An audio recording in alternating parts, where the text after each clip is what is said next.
WhatsApp guys, आज हम देखने वाले हैं Maldives is going bankrupt. Maldives versus Lakshadweep continues, अभी भी आगे और भी बात चल रही है और सुनने में तो भाई ये आ रहा है कि बहुत ही दिवालिया निकलने वाले मालदीव्स का। जो अकड़ होती है ना वो किसी की भी नहीं टिकती है भैया, और घमंड तो रावण का भी नहीं टिका था। देखते हैं पूरी वीडियो अभी एंड न्यू चैनल से। ओरिजिनल वीडियो का लिंक है डिस्क्रिप्शन में। चैनल में तो प्लीज सब्सक्राइब, वीडियो कर दे लाइक। 1 2 3 गो। मालदीव्स का पैसा खत्म हो रहा है। मालदीव्स अपने इस नीले नीले समंदर में डूब रहा है। पार्लियामेंट में फाइट्स हो रहे हैं, सरकार बदलने की बात कर रहे हैं, क्योंकि अब सरकार ने डिक्लेयर कर दिया है कि हमारा पैसा खत्म। जब पिछले महीने मोदी जी ने लक्षद्वीप को प्रमोट किया और मालदीव्स ने इसे पर्सनली लिया, भारत को इंसल्ट करना स्टार्ट किया, खुले में टॉयलेट करना भारत का नेशनल कल्चर कहा, तो मालदीव्स के बुरे दिन शुरू हो चुके हैं ये तो पता था। मालदीव्स बैंकक्रप्ट हो जाएगा ये भी पता था, लेकिन इतनी जल्दी ये नहीं पता था। इसी के चलते मालदीव्स के लीडर्स जो भारत की इंसल्ट करते थे, भारत को गालियां देते थे, वो आज इंडियन से $1 की भीख मांग रहे हैं। बट वेट, क्या मालदीव्स बैंकक्रप्ट होना भारत के लिए एक गुड न्यूज है या है एक चेतावनी? आइए जानते हैं आज के इस वीडियो में। हम दुनिया भर की इम्पोर्टेंट बातें आपके लिए एक आसान भाषा में एक्सप्लेन करते हैं। आप में से कई लोगों ने इस साल हमारे वीडियोस को ढेर सारा प्यार दिया है, हमारे वीडियोस को ट्रेंडिंग नंबर 1 पे लाया है, इसलिए थैंक यू। लेकिन शायद आप में से कुछ लोग उस सब्सक्राइब बटन पर क्लिक करना भूल गए। अगर आपने चैनल को अभी तक सब्सक्राइब नहीं किया हुआ है तो प्लीज उस लाल सब्सक्राइब बटन पर क्लिक कर दीजिए। ये आपके लिए तो फ्री है, लेकिन इससे हमारी बहुत हेल्प होगी। चैप्टर 1, मालदीव्स की हालत। चलिए मालदीव्स की इकोनॉमी के कुछ हाइलाइट्स समझते हैं। मालदीव्स का टोटल पॉपुलेशन कुछ 5.2 मिलियन है, यानी 52 लाख, और उनका जीडीपी $5 बिलियन है। पॉइंट ये है कि देश काफी छोटा है। नेचुरल ब्यूटी तो बहुत है, लेकिन नेचुरल रिसोर्सेज नहीं है। कोविड के समय टूरिज्म कम होने की वजह से आईएमएफ ने मालदीव्स की मदद की थी, और अब फिर से आईएमएफ ने वार्न किया है कि जल्द ही कुछ नहीं किया तो मालदीव्स बैंकक्रप्ट हो जाएगा। ऐसे समय दोस्त बनाने के बजाय मालदीव्स और दुश्मन बना रहा है, और वो भी भारत जैसे देश को। 3 महीने पहले ये इंसान मोहम्मद मुइज़ू मालदीव्स का प्रेसिडेंट बना, और वो भी इंडिया आउट कैंपेन के साथ। मुइज़ू के एंटी इंडिया सेंटिमेंट्स कोई सीक्रेट बात नहीं है, उन्हें हमने इस वीडियो में एक्सप्लेन भी किया है। मालदीव्स की जियोग्राफी देखें तो भारत से अच्छे संबंध होना उनके ही फायदे में है, क्योंकि उनके सबसे नजदीक होने वाली बड़ी इकोनॉमी हम ही हैं। पास्ट में भारत ने मालदीव्स को $1.4 बिलियन एड के तौर पर दिए हैं। भारत ने मालदीव्स को डिफेंस इक्विपमेंट के लिए $50 मिलियन का एक क्रेडिट लाइन भी दिया है। भारत ने ही मालदीव्स को कोविड के समय वैक्सीन भेजी। नेबरहुड फर्स्ट पॉलिसी के साथ हम हमारे नेबर से अच्छे रिलेशंस बनाए रखते हैं, लेकिन मुइज़ू इलेक्ट होने के बाद उन्होंने मालदीव्स की काफी पुरानी ट्रेडिशन तोड़ी। भारत को छोड़कर वो टर्की और फिर चाइना गए, और तो और उन्होंने चाइना के साथ 20 अग्रीमेंट्स भी साइन किए। ये सब तभी हुआ जब भारत में सब लोग बॉयकॉट मालदीव्स ट्रेंड कर रहे थे, यानी ये भारत के लिए एक स्ट्रॉन्ग मैसेज था। मालदीव्स एक छोटा देश है, कमजोर देश है, लेकिन फिर भी वो भारत के सामने झुकने के लिए रेडी नहीं है, और ये पॉसिबल तभी हो सकता है जब उन्हें किसी बड़े पावर का सपोर्ट हो।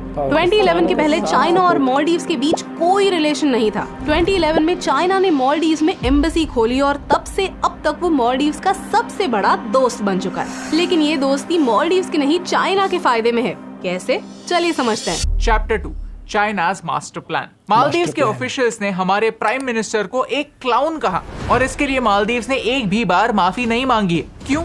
क्योंकि उन्होंने चाइना ने प्रॉमिस किया है कि हम चाइना से मालदीव्स आने वाले फ्लाइट्स डबल कर देंगे। अगर इंडियन टूरिस्ट मालदीव्स आना बंद कर देते हैं तो कोई बात नहीं, हम डबल टूरिस्ट भेजेंगे, हम आपको ग्रांट्स देंगे, आपको बेल्ट एंड रोड इनिशिएटिव का हिस्सा बनाएंगे। यानी भारत ने बॉयकॉट करने के बाद होने वाले सारे नुकसान को हम अब्सॉर्ब कर लेंगे। आपकी इकोनॉमी पर इम्पैक्ट होगा 0।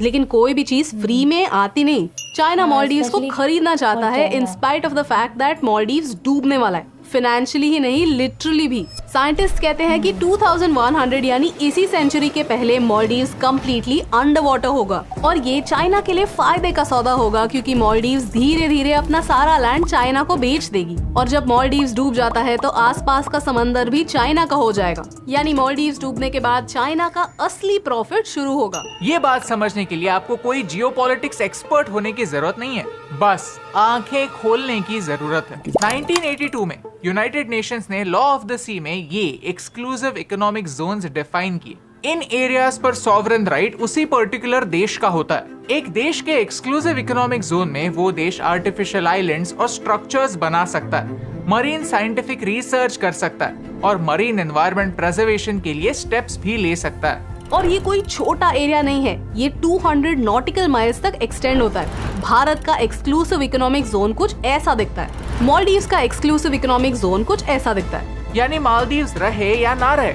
जब तक मालदीव्स ऑन पेपर एग्जिस्ट करता है, उसके आसपास के पानी में क्या होता है मालदीव्स डिसाइड कर सकता है। और चाइना यही हक मालदीव से छीनना चाहता है ताकि इंडियन ओशन और अरेबियन सी में चाइना की पावर बढ़े। ये है चाइना का असली मास्टर प्लान। इन्वेस्टमेंट करो, कर्जा बढ़ाओ और फिर पूरे देश को मजबूर कर दो। मालदीव्स को ये समझना जरूरी है कि चाइना को मालदीव्स के लोगों से कोई प्यार नहीं है। चाइना मालदीव्स के लोगों को एज रेफ्यूजीज कभी भी एक्सेप्ट नहीं करेगा। चाइना उइगुर मुस्लिम्स के साथ कैसा व्यवहार करता है हम सबको पता है, जिसके बारे में एक वीडियो हम आने वाले टाइम में जरूर बनाएंगे।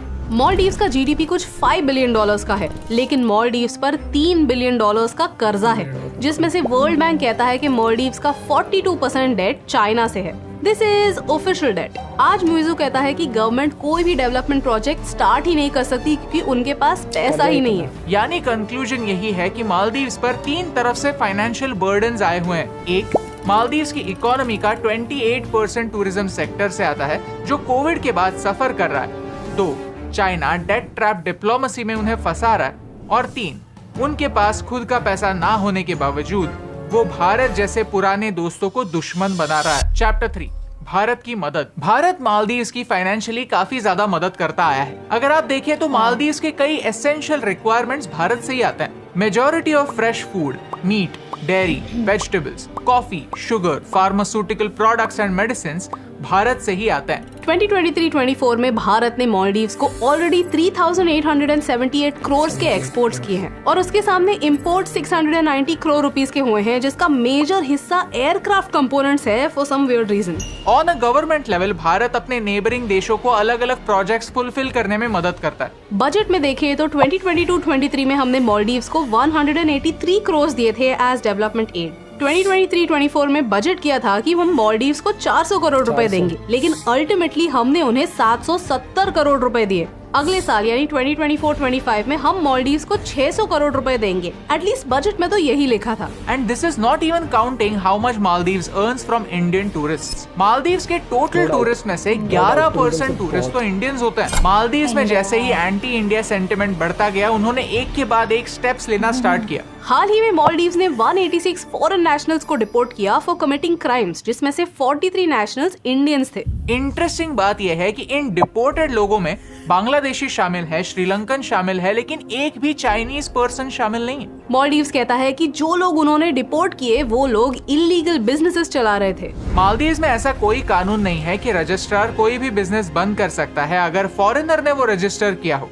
प्रॉफिट्स लोकल नहीं, फॉरेनर्स कमा रहे हैं। At the same time Maldives ने भारत को एक ऑर्डर दिया है कि 15 मार्च तक अपने सारे मिलिट्री पर्सनल को हटा दो। लेकिन हमारी मिलिट्री वहाँ रेस्क्यू और रिलीफ ऑपरेशंस के लिए स्टेशन है। वो वहाँ ध्रुव हेलीकॉप्टर ऑपरेट करते हैं, जिससे मालदीवियन लोगों की मदद होती है in case of medical emergencies, जब इमरजेंसी इवैक्यूएशन करना पड़ता है। हाल ही में एक 13 साल के बच्चे की मौत की खबर आई क्योंकि उसे समय रहते इवैक्यूएट नहीं किया गया। आज मालदीव्स चाइना के झांसे में इतना उलझ चुका है कि वो भारत से दोस्ती तोड़ने के लिए, बैंकरप्ट होने के लिए भी रेडी हो सकता है। इसी पॉलिसी की वजह से आने वाले समय में मालदीव्स में एक सिविल वॉर भी हो सकती है, क्योंकि ये सारे प्रॉब्लम्स वहाँ के लोग देख रहे हैं, वहाँ का ऑपोजिशन देख रहा है और वो भी मालदीव्स के लीडरशिप से परेशान है। Chapter 4, lessons for India. Maldives की ये दुर्दशा देखकर आपको और मुझे मजा तो आएगा ही, लेकिन किसी भी देश का मिसफॉर्चून हमारे लिए एक वार्निंग होता है। मालदीव्स आज कंगाल क्यों हो रहा है? पॉलिटिक्स की वजह से। इलेक्शन के समय मुइजू ने एंटी इंडिया पॉलिसीज अपनाई, जिनकी वजह से वो इलेक्शन तो जीत गए लेकिन एक दोस्त हार गए। वो शॉर्ट टर्म फायदे के लिए लॉन्ग टर्म नुकसान कर बैठे। ये कहानी सिर्फ मालदीव्स के लिए यूनिक नहीं है। ऐसे पॉलिटिशियंस भारत में भी तो है जो सिर्फ शॉर्ट टर्म के लिए सोचते हैं। मुफ्त की बिजली, मुफ्त का राशन, मुफ्त का ट्रांसपोर्ट ऑफर करते हैं ताकि इलेक्शन जीत सके। प्रॉब्लम ये नहीं है कि ये चीजें फ्री में दी जा रही हैं, प्रॉब्लम ये है कि इनका भुगतान कौन करेगा, इसके बारे में कोई नहीं सोचता। लेकिन एज अ वोटर हमें ये जानना जरूरी है कि पॉलिटिशियंस आपके इमोशंस को परखते हैं, आपकी दुखती नस पकड़ते हैं और ऐसे वादे करते हैं जो उन्हें इलेक्शन जीतने तक मदद करें। बाद में उसका लॉन्ग टर्म में लोगों को कितना फायदा होता है ये सोचने की जिम्मेदारी उनकी नहीं होती। वो तो बस 5 साल के ही साथी होते हैं। लेसन नंबर 1 है शॉर्ट टर्म के लिए लॉन्ग टर्म में नुकसान मत करो। अगला लेसन है सही दोस्त पहचानना सीखो। आज चाइना के पास 3.2 ट्रिलियन डॉलर्स के फॉरेक्स रिजर्व्स हैं। उनके पास फेंकने के लिए बहुत पैसा है। 3 बिलियन डॉलर्स उनके लिए तो खुले पैसे हैं। On the other hand Maldives तो डूब रहा है, तो चाइना मालदीव्स में पैसा क्यों लगा रहा है? ये जानते हुए कि 50 सालों बाद इन आइलैंड्स का कोई नामो निशान नहीं होगा। रीजन काफी आसान है। चाइना चाहता है कि मालदीव्स डूब जाए क्योंकि चाइना को तो कुछ फर्क ही नहीं पड़ता। चाइना आज सिर्फ पैसों का लालच दिखा रहा है। चाइना ने मालदीव से फेडू फिनोलहू नाम का एक आइलैंड लीज पर लिया है जो 2066 तक चाइना का होगा।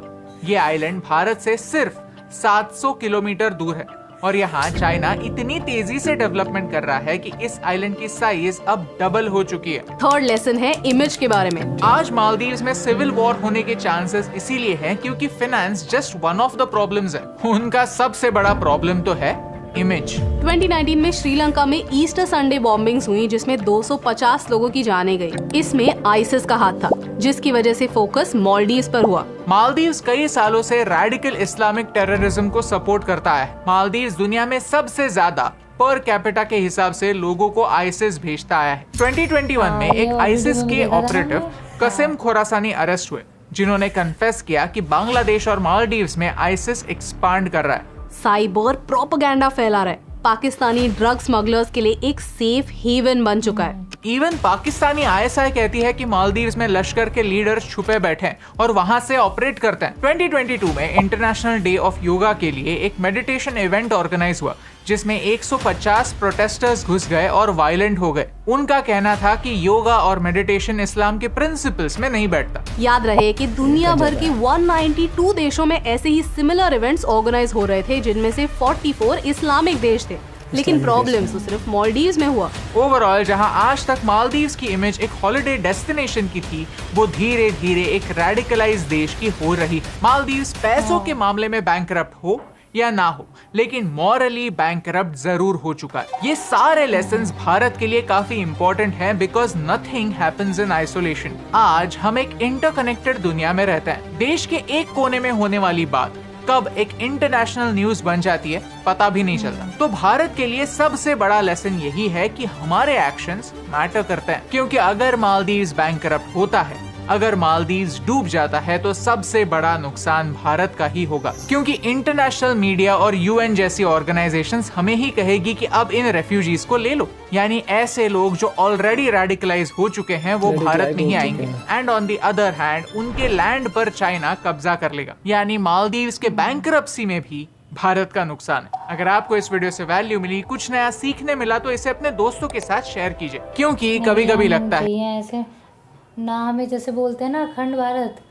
टू बी फ्रैंक मुझे गौरव सर वाली बात है कि भैया जमीन दो तो ठीक है, खाली जमीन चलेगी, लेकिन उन मानसिकता नहीं जो वो कितने 25 करोड़ जो हमारे अनपढ़ गंवार जाहिल और मानसिकता जो उनकी बिल्कुल वैसे हो चुके हैं। और सबसे बड़ी बात ये है कि ये उस नक्शे कदम पे चल रहा है जिसपे पाकिस्तान ऑलरेडी चलता आ रहा है। इनको समझ नहीं आ रहा क्यों। वही बहुत सही बात है कि कोई भी इलेक्शन जीतने के लिए आते हैं वो ज़्यादातर उनको तो पता है 5 साल है, अगला देखी जाएगी क्या होगा।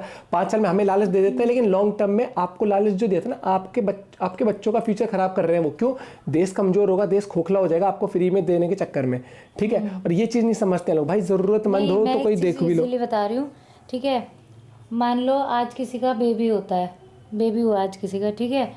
आज वो कह रहा है कि मैं तो इसे वोट दूंगा क्योंकि ये फ्री की बिजली दे रहा है हमें, ठीक है, फ्री की बिजली दे रहा है ये वो बच्चा कल को 5 साल का हुआ, ठीक है, उसने तो 5 साल में लूट लिया। कोई और आया, ये चल वो भी है, वो भी एक लिमिट तक ही करेगा, फिर क्या होगा, धीरे धीरे टैक्स बढ़ाएंगे, वो करेंगे। एकदम से ज्यादा टैक्स। आज पाकिस्तान में एकदम से हर चीज की प्राइस क्यों बढ़ रही है? कि हम तो भाई दिल्ली के हैं, हरियाणा उसमें वो हो रहा है तो हमें क्या, क्योंकि जब देश का तिजोरी खत्म हो रही है, देश में बढ़ता है। तो देखना कि तुम्हारी ही आने वाली जो जनरेशन है ये उसी के लिए, इसीलिए जो सरकार राशन देती है उनको देती है जो गरीब रेखा से नीचे है या जिनको जरूरतमंद है। सबको फ्री की बिजली बांटोगे ना, एक दिन 2 एसी चलते उन्हें भी फ्री की। सबसे सिंपल बात है, फ्री की बिजली आप बांटोगे ना तो वही पाकिस्तान हो जाएगा। आज पाकिस्तान में 80 रुपए यूनिट है, 80 रुपए। क्यों?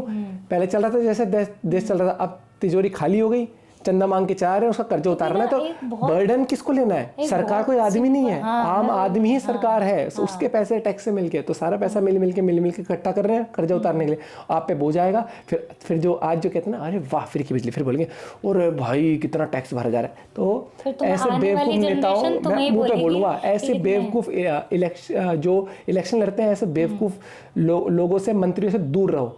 ये देश को खोखला करने के लिए आते हैं, फ्री की बिजली देने के लिए। मुंह पे कहता हूँ, दिल्ली में जो अरविंद केजरीवाल करता है मुझे नहीं पसंद, चाहे वो आम आदमी पार्टी इस तरीके से नहीं। भाई जरूरतमंद के लिए हो, जरूरतमंद के लिए गैस हो, ये सब हो, ठीक है। आप कल को ये कह देंगे कि एक सिलेंडर सबको फ्री दे रहे हैं पूरे गुड़गांव में, पूरे हरियाणा में, वो भाई लोग तो लेंगे, लोग मना क्यों करेंगे? भैया सरकार की सुविधा लो, बिल्कुल लो, लेकिन उससे ये देखो ना कि बर्डन तो गवर्नमेंट पे आ गया। जो आदमी महीने के 5 सिलेंडर भी ले सकता है, एक उसको फ्री मिल रहा है, उसको फर्क नहीं पड़ रहा, 4 के 5 भी ले ले, लेकिन सरकार को तो फर्क पड़ेगा। सरकार हम लोग ही हैं, ये तो बस पोस्ट पे बैठे होते हैं। तो इनसे बचो, और जो देश को खोखला करना चाहते हैं ना, उनको 9 तो 11 करो, गलती से वोट मत दो भैया। जरूरतमंद के लिए होनी चाहिए चीजें। मिलते हैं आपसे वीडियो के साथ, बाय बाय, टेक केयर।